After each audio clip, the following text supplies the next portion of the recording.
Es muy importante que consideren ustedes que los conceptos que yo les he dado anteriormente, ahorita a sus compañeros de Jular, y es corto, pero lo que viene es cardiovascular, y es un poquito más complejo, donde ustedes tienen que poner muchísimo más esfuerzo para retener algunos conceptos. Entonces vámonos rápido con este y a ver si nos da tiempo de dar la generalidad de cardiovascular. Vamos con tejido muscular. Esencialmente existen tres tipos de músculo: el liso, el músculo estriado y un músculo especializado que es estriado cardíaco. La diferencia en estos tres tipos de músculo estriba en que algunos músculos lisos son autónomos, no son gobernados por uno. El mismo organismo les genera una autonomía, como es el intestino. No sé si alguna vez ustedes han tenido alguna sensación de que el intestino se mueve, o hasta lo han escuchado, sobre todo cuando hay procesos de gastroenteritis, que lo que quiere decir es inflamación del enterocito, por eso se llama enterocolitis o gastroenteritis. Entonces, el músculo esquelético es un músculo más voluntario, y todo músculo voluntario genera movimiento porque uno le dice o le da una orden y el músculo obedece, lo que quiere decir que está inervado. Todo lo que está inervado da como resultado una respuesta. Entonces vamos a acordarnos que todo nervio lleva una neurona aferente y una eferente, todos los nervios. Por lo tanto, el nervio donde se conecta con el músculo se llama placa neuromotora. Esa placa neuromotora tiene mediadores químicos que le permiten liberarlos cuando el cerebro da la orden por un estímulo eléctrico de los nervios, y del otro va a tener receptores. Cuando esos receptores se saturan hay una respuesta. Entonces, basados en ese principio, nosotros vamos a reconocer que todo músculo va a ejercer una acción de acortamiento de las fibras, a la que le vamos a llamar contracción muscular, y de relajación muscular o alargamiento o deslizamiento de las fibras. ¿Qué fibras? Hay proteínas. Las proteínas se llaman actina y miosina, pero también hay troponina, tropomiosina, línea C, línea, todo lo que una sarcómera contiene. Entonces, para que un músculo funcione adecuadamente necesita de la actividad de esa sarcómera. Esa sarcómera no funciona sola, necesita la presencia del calcio, del magnesio y de algunos iones para que se pueda generar una actividad muscular de contracción o de relajación. Es importante considerar también que todo músculo lleva consigo una cubierta protectora que organiza las fibras del endomicio, epimicio y perimicio. Las fibras del endomicio son las fibras más delgadas que componen a las mismas fibras musculares. Son fibras muy pequeñas que ahorita las vamos a ver, pero en conjunto hacen un endomicio, y en conjunto de endomicio hacen un perimicio y hacen músculos fuertes, donde lo que cubre es tejido conectivo llamado aponeurosis.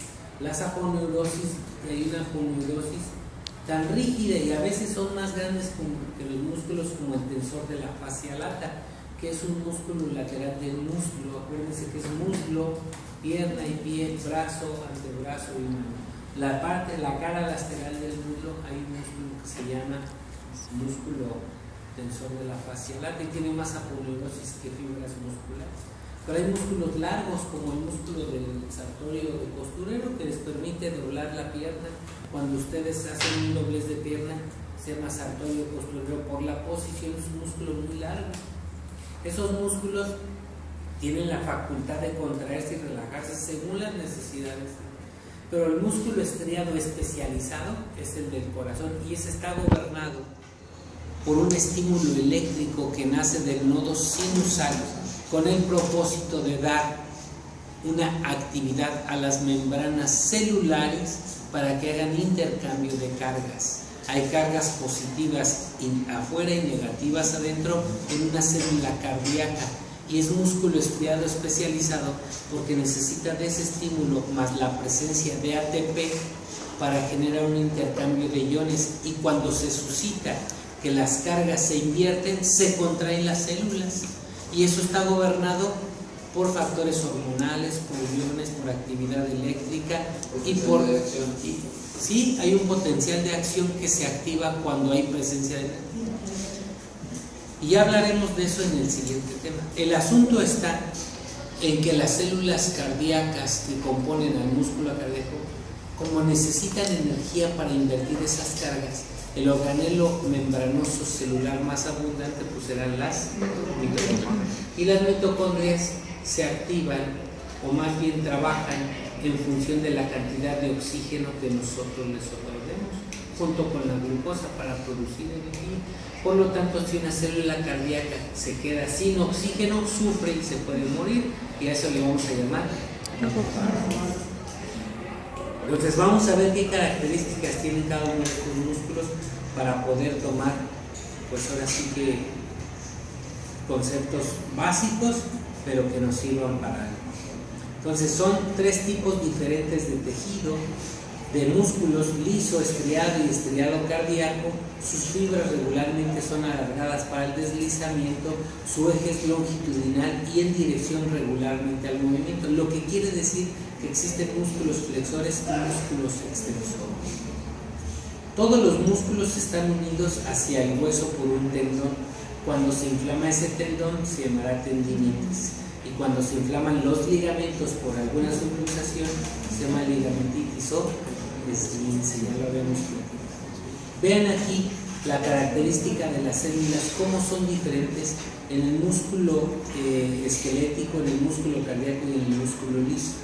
El músculo esquelético o estriado y el músculo cardíaco también tienen sus diferencias, dado que estas fibras de actina y miosina en este componente son de mucho mayor importancia. Las proteínas que funcionan ahí como fibras, que son de troponina y tropomiosina, que también son parte de una sarcómera.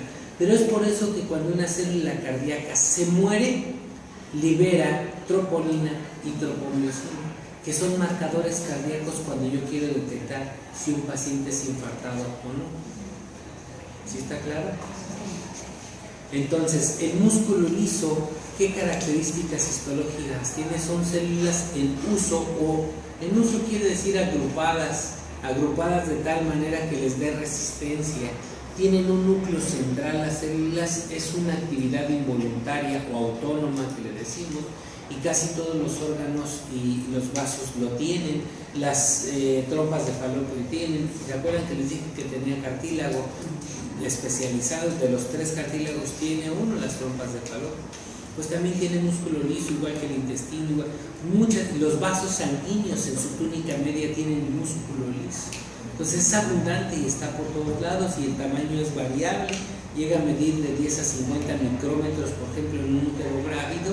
Las fibras musculares crecen, se distienden al grado de que el útero tiene un límite.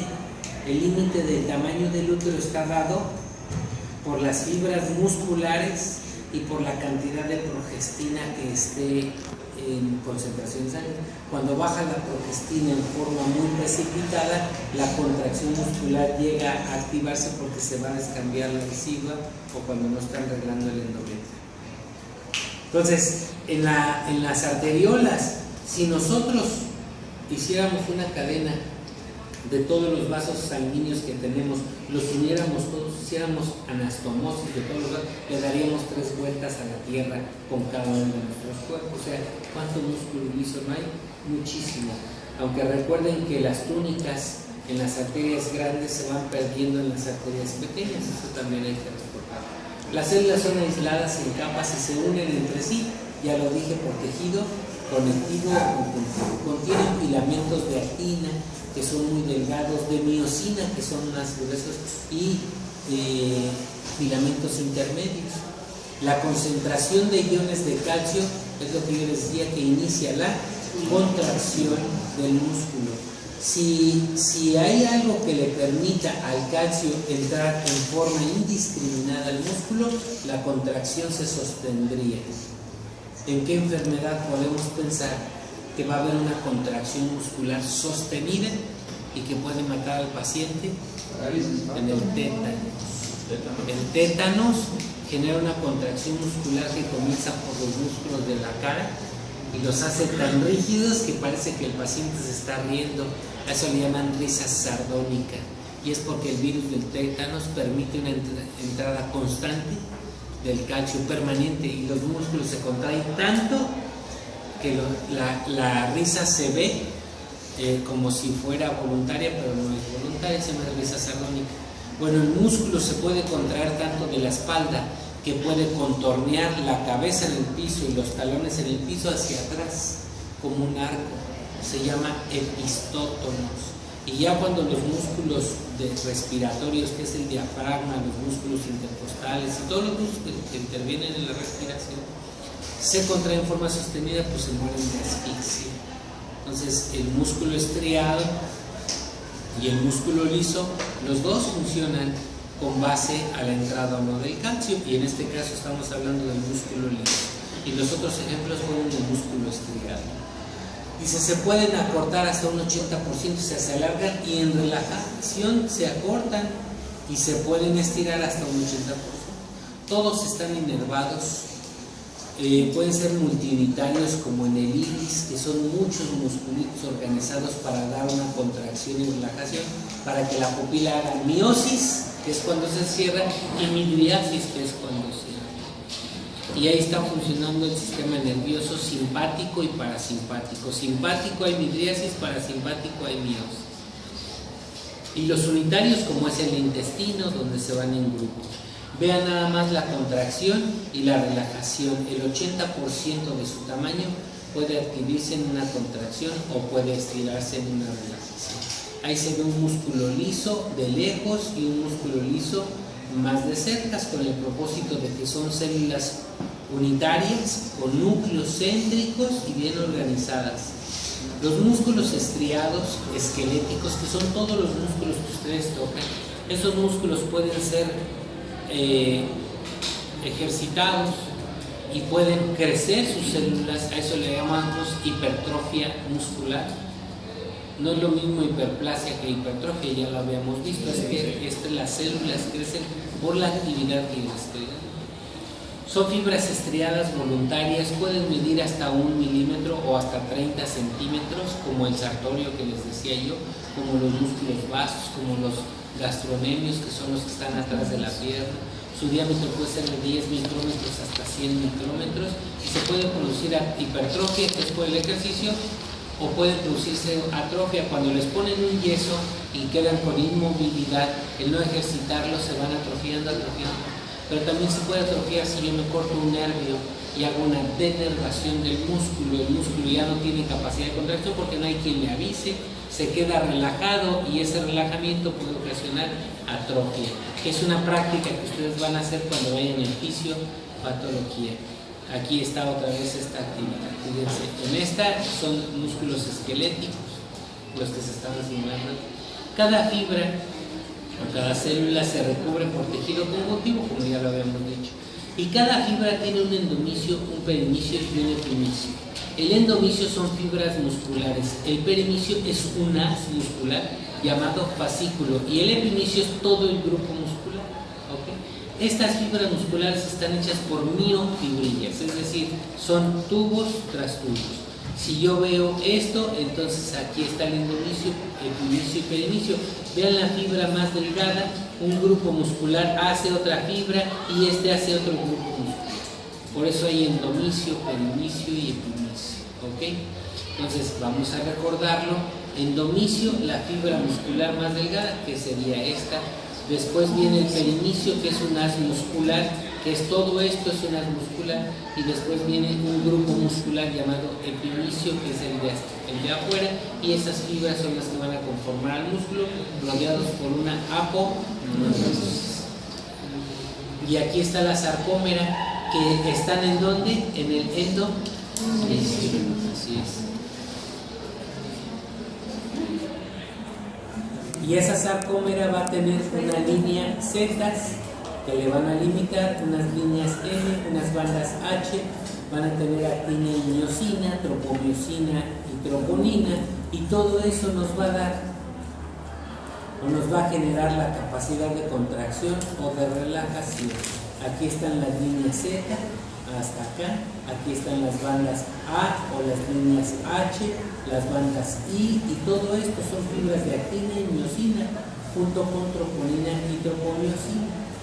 Las miofibrillas o miofilamentos son de actina finos, de miosina son más gruesos, se deslizan unos con otros gracias a la presencia del calcio. Cada uno tiene estrías y se observan las bandas A, que son oscuras, las bandas H, que son claras, y estas tienen una línea M, que son las que delimitan la contracción, que es más oscura. Las bandas I son claras y tienen unas líneas Z en sus extremos.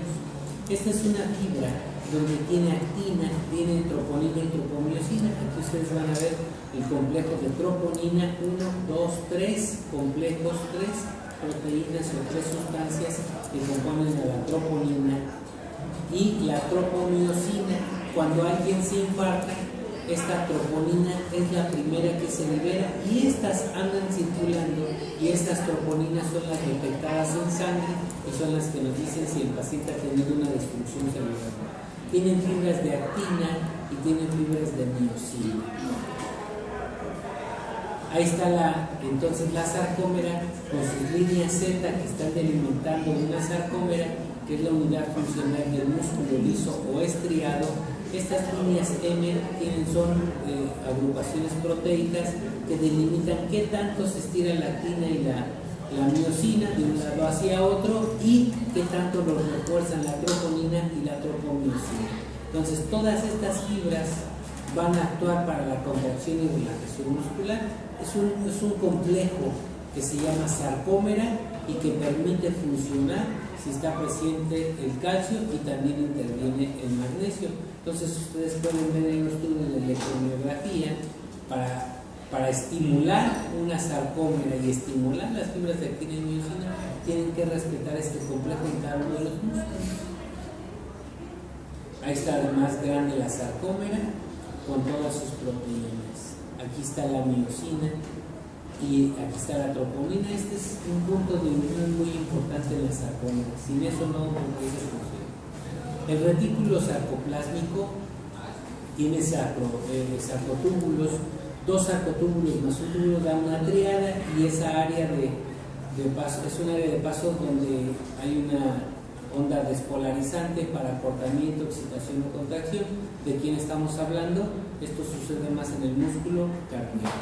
Entonces el músculo cardíaco tiene un proceso de excitación, un proceso de contracción, un proceso de relajación, y así a lo que le vamos a llamar pagmotropismo, cronotropismo, inotropismo, que ya lo veremos después, ahorita no se preocupen, eso viene en el tema de cardiovascular, pero nada más les estoy comentando que las fibras musculares tienen ciertas propiedades. El contacto neuromuscular o la placa neuromuscular es una placa motora terminal que en esa unión puede haber algún defecto, y si hay algún defecto el músculo no se contrae como debe hasta que no se le dé un medicamento. A eso se le llama miastenia gravis. ¿Son los discos intercalares? No, los discos intercalares se dan más a nivel cardíaco, pero ahorita los vamos a ver.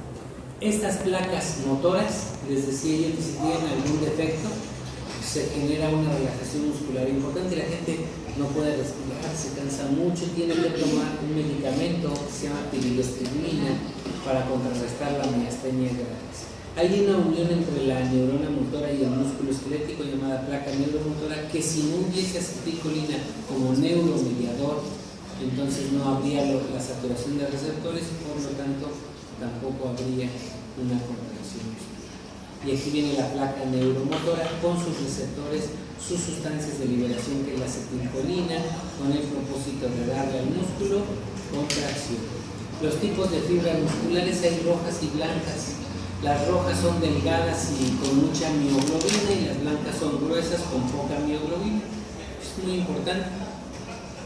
Algunas son más resistentes que otras. Las fibras tipo 1 son lentas, son rojas y resisten el agotamiento. Fibras tipo 1, y hay unas fibras que son las de los músculos más grandes. Las fibras tipo 2 son rápidas en transmisión, rápidamente captan el estímulo con muchas mitocondrias, tiene un gasto de energía muy importante, de contracciones fuertes de escasa duración y trabajan en actividad de resistencia, como cuando hacen ejercicio todos los músculos estriados. Lo que está funcionando son las fibras tipo 2A. Y las fibras tipo 2B tienen una contracción rápida, también son blancas, también son gruesas, son motoras en grandes unidades, pero con pocas mitocondrias. Por eso hay un agotamiento pues muchísimo más rápido.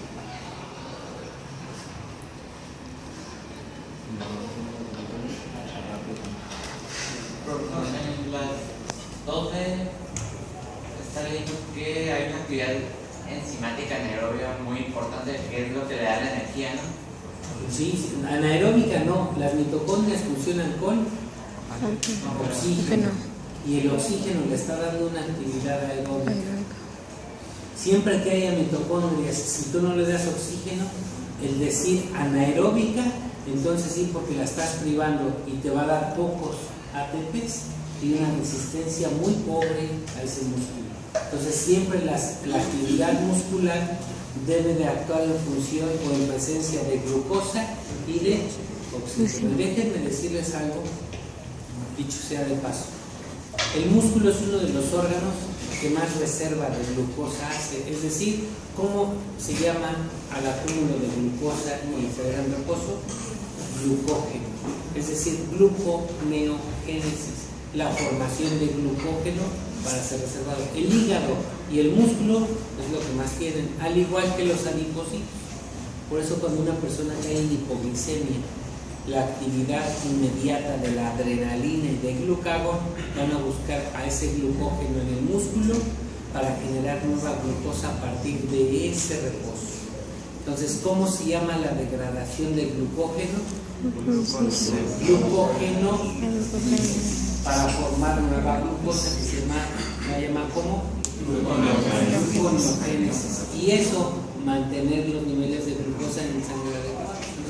Hay pero siempre es con gasto de energía y siempre con presencia de oxígeno. Las actividades anaeróbicas son bajas, de poca duración y además con un agotamiento bastante importante.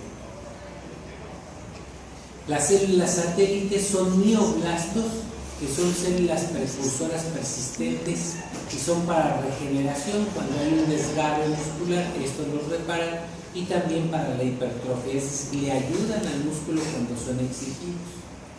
El músculo cardíaco es un músculo especializado.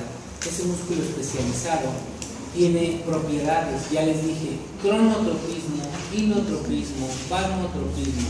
Lo que tiene el músculo cardíaco es que tiene automatismo que se gobierna por sí solo, cronotropismo que tiene frecuencia cardíaca, varmotropismo que tiene conducción eléctrica, inotropismo que tiene capacidad de contraerse. Son propiedades del corazón, pero son autónomas y son gobernadas por un nervio que es el 10º par craneal llamado ¿cómo?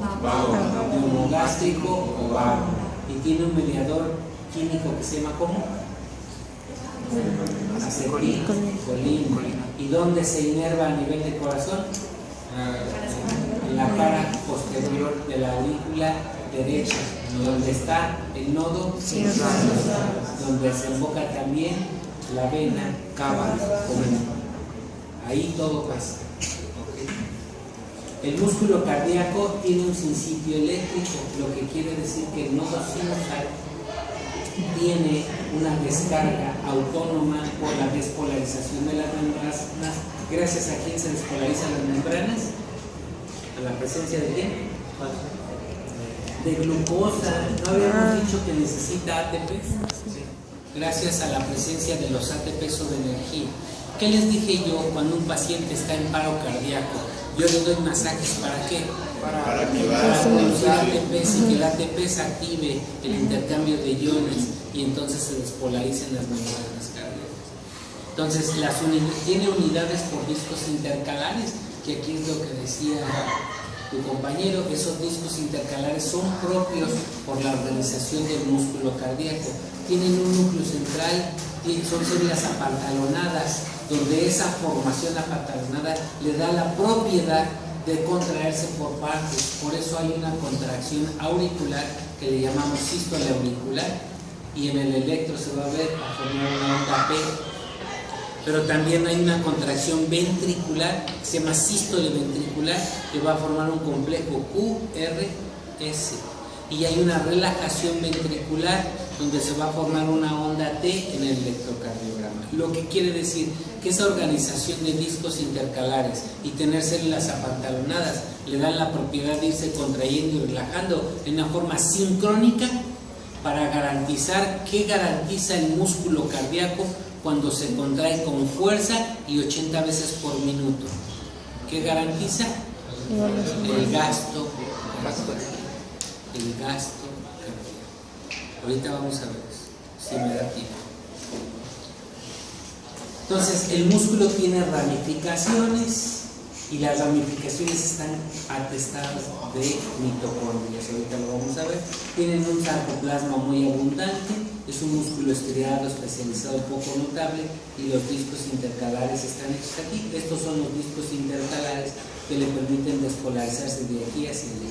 Pero vean la cantidad de mitocondrias, se ve porque hay endomisio, perinicio y epinicio, ¿ya lo vieron? Y aquí están toda la cantidad de mitocondrias, y aquí están las bandas H, las líneas Z, las bandas, todo lo que hemos hablado. Tiene una organización tan importante que le da la propiedad de conducir actividad eléctrica por toda. Y cada vez que va pasando el electrón, la actividad eléctrica al estimular la membrana, utiliza su ATP y hay inversión de las cargas para la contracción de las células. Ahí se ve una organización con células apantalonadas.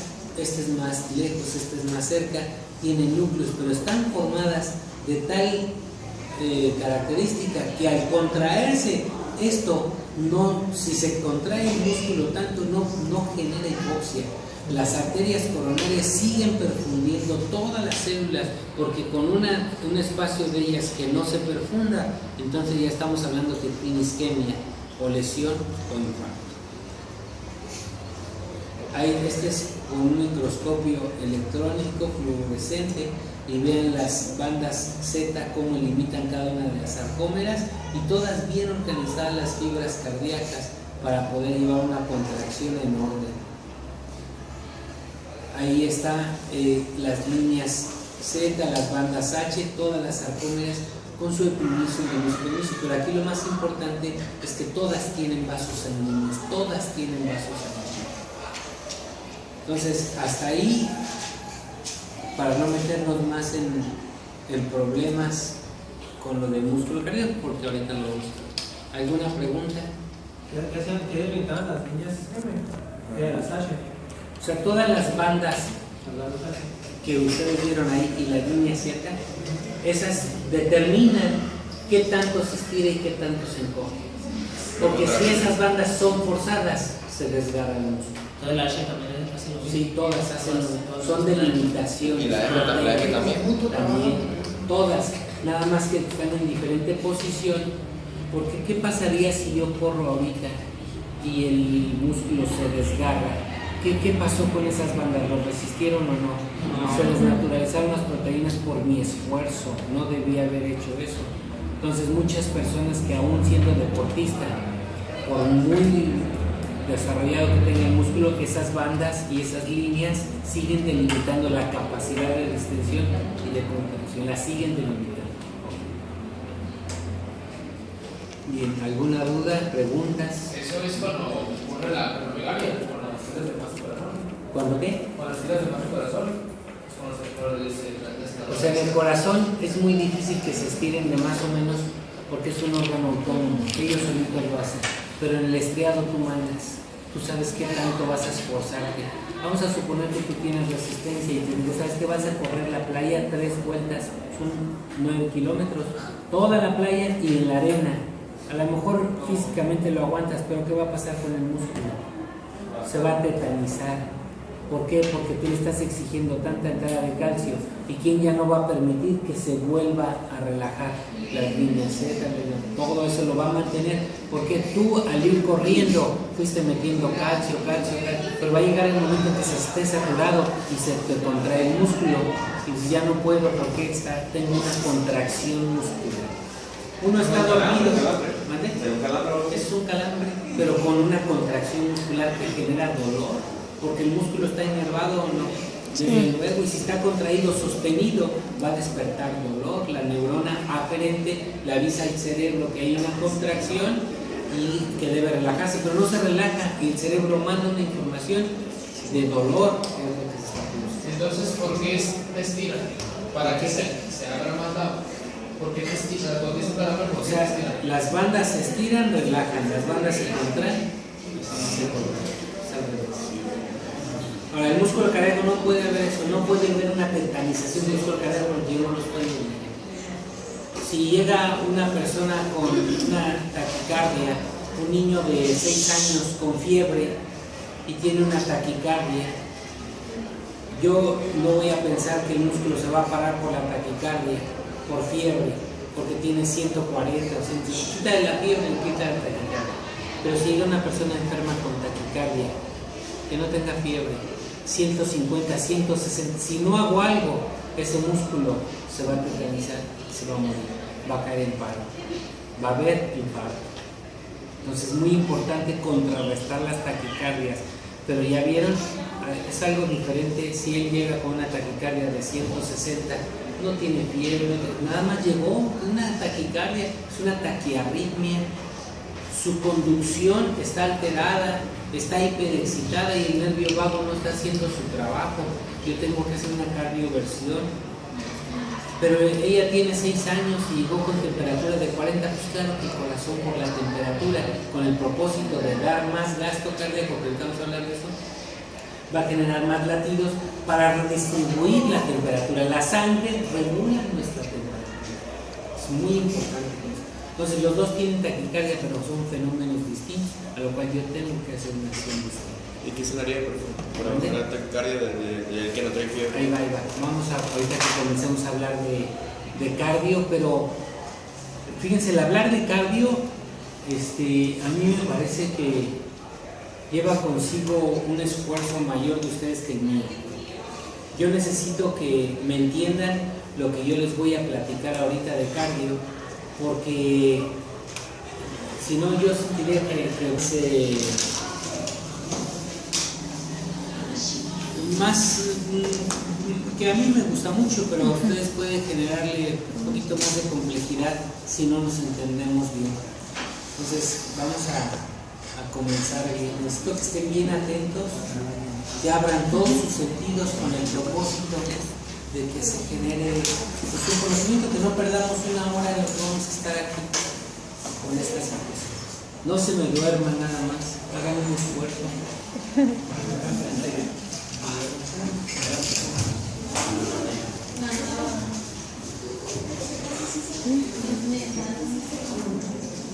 Entonces, miren, para hablar de lo que es cardiovascular, estamos nosotros pensando que tenemos que hablar de un aparato cardiovascular.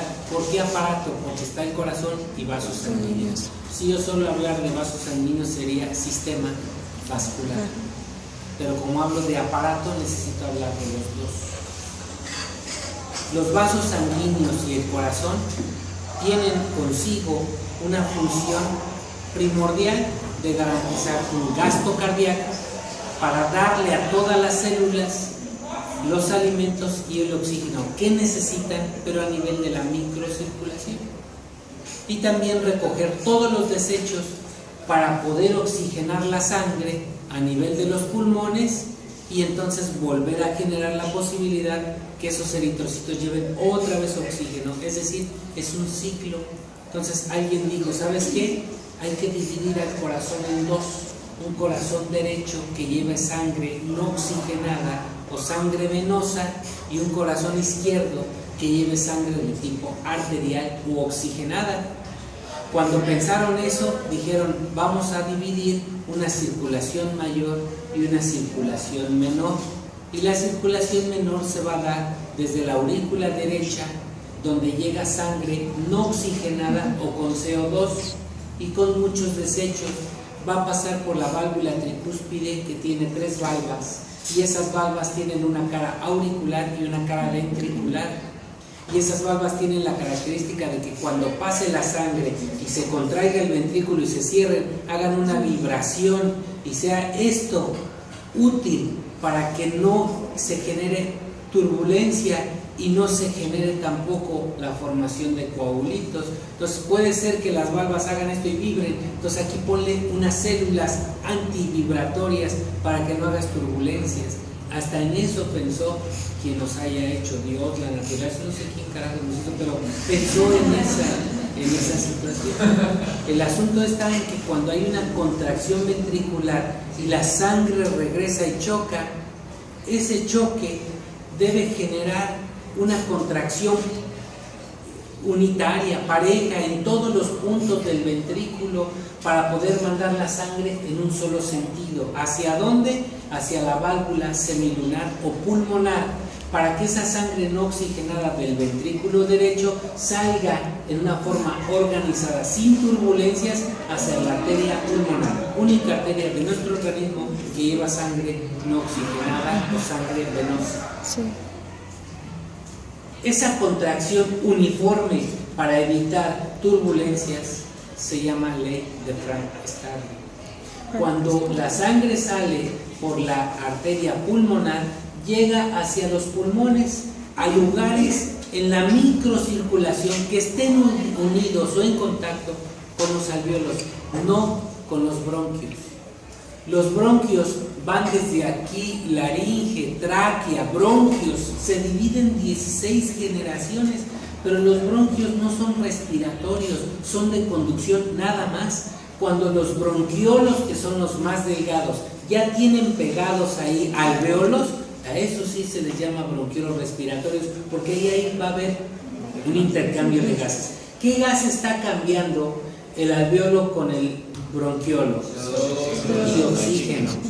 Cuando uno inspira, pasa el oxígeno y lo da, y el alvéolo regresa. Pero el alvéolo tiene que hacer lo mismo con los vasos sanguíneos.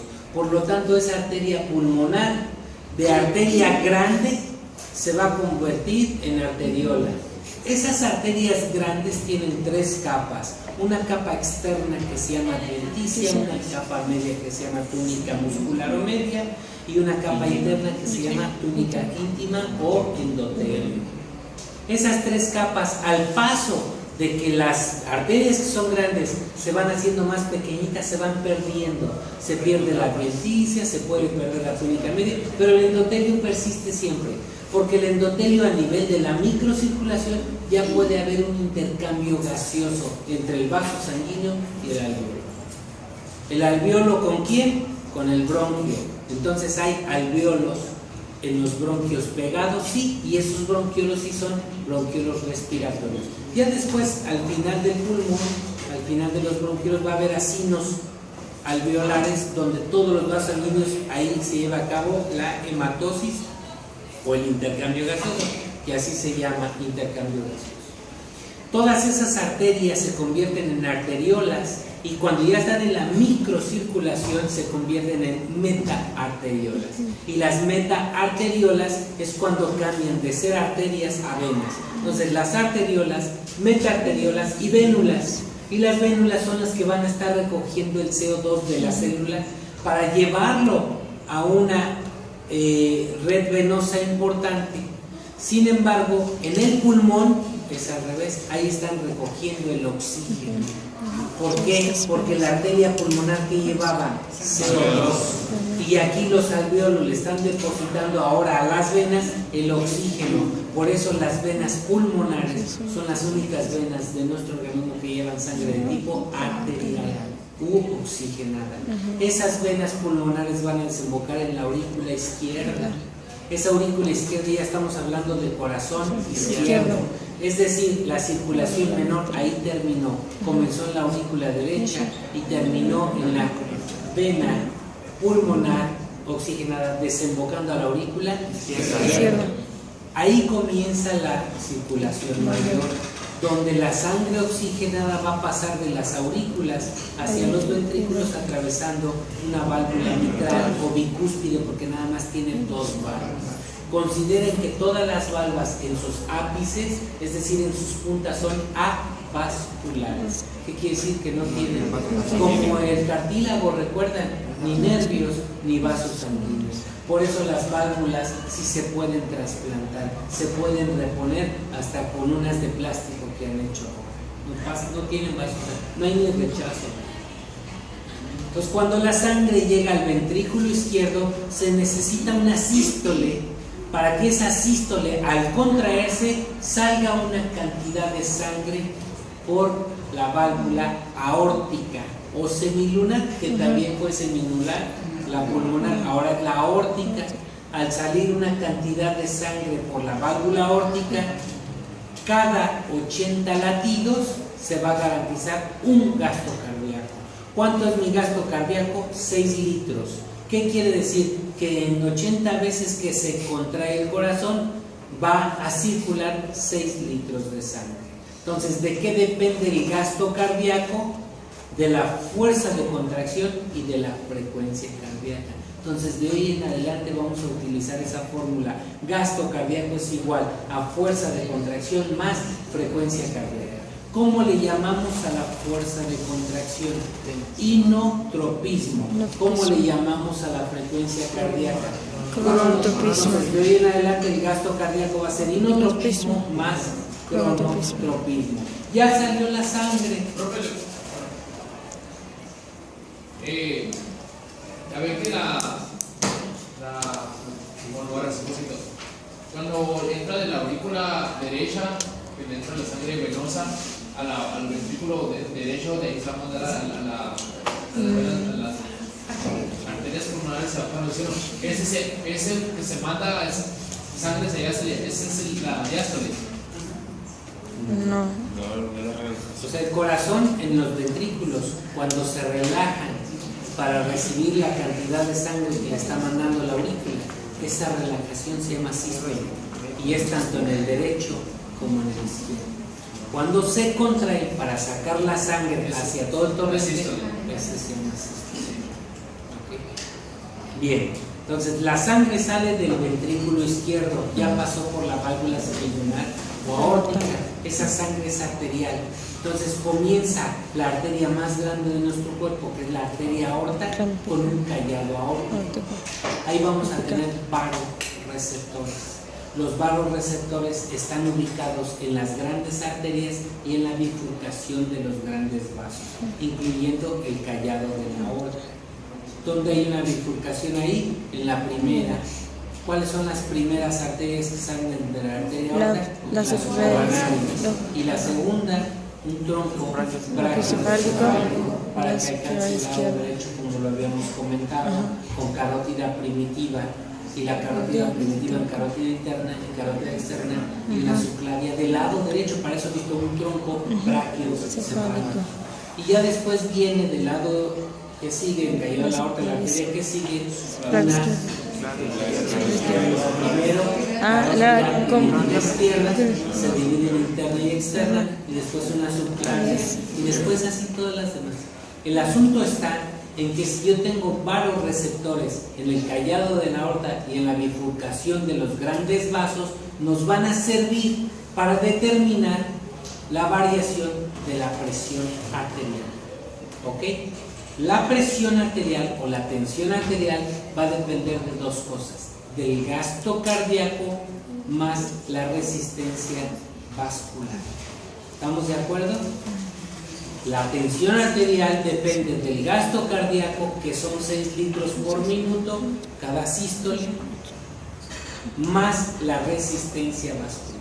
¿De dónde salió el gasto cardíaco? Habíamos dicho, del inotropismo más el cronotropismo.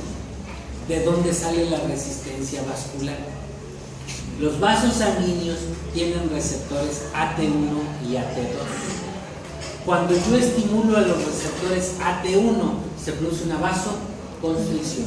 Si yo estimulo a los receptores AT2, se produce una vasodilatación.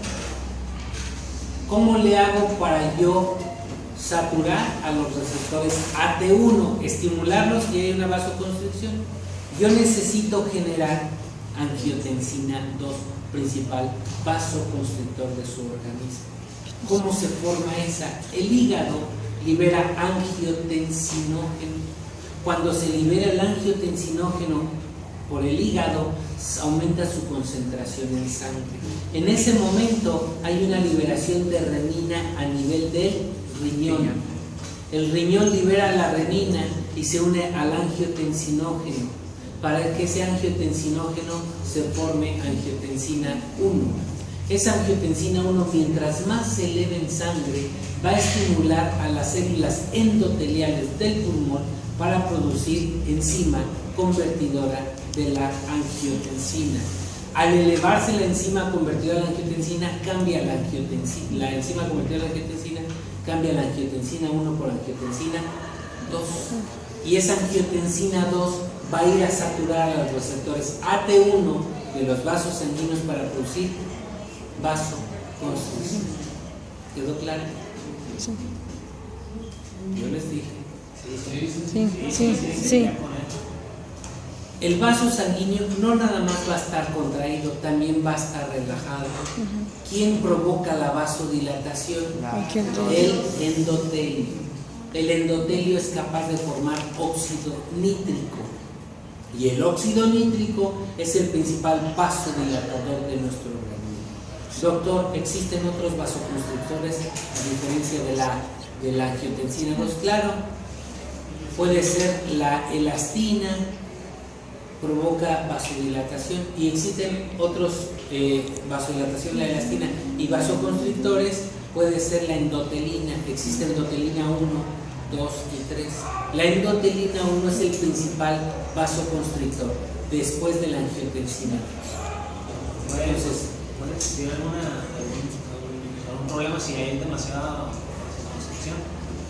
Entonces, vamos a suponer, yo aumento la resistencia vascular. ¿Cómo la puedo aumentar la resistencia vascular? ¿Qué le pongo a las túnicas? Placas ateromatosas. O disminuyo la liberación de óxido nítrico. Predomina la angiotensina 2, aumenta la resistencia vascular. Si aumenté mi resistencia vascular por las placas ateromatosas, es decir, placas de grasa, la resistencia aumenta. ¿Cómo va a estar mi presión arterial? Porque dijimos que la presión arterial es igual a gasto cardíaco más